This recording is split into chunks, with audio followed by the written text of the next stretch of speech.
afraid of death no more.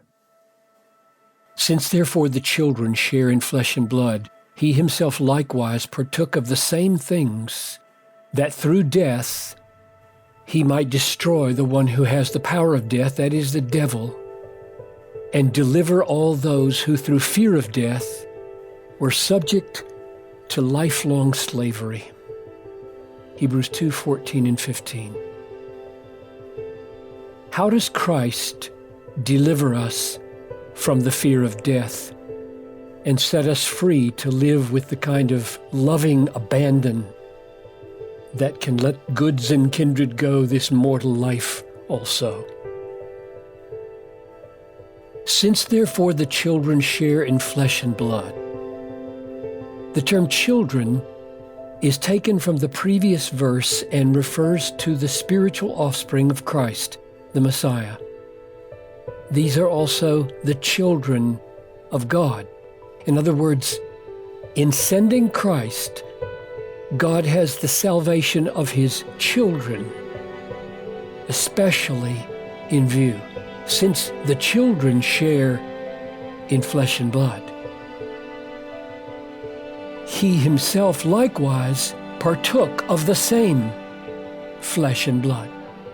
The Son of God, who existed before the incarnation as the eternal Word, John 1:1, took on flesh and blood and clothed his deity with humanity.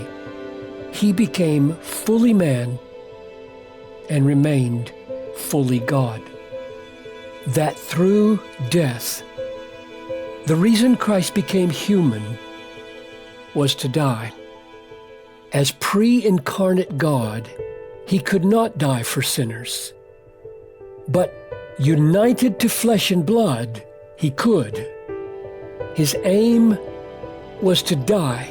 Therefore, he had to be born human, mortal, that he might destroy the one who has the power of death, that is, the devil.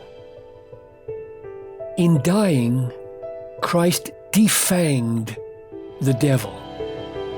How? By covering all our sin. Hebrews 10:12. This means that Satan has no legitimate grounds to accuse us before God. Who shall bring any charge against God's elect? It is God who justifies. Romans 8:33. On what grounds does he justify?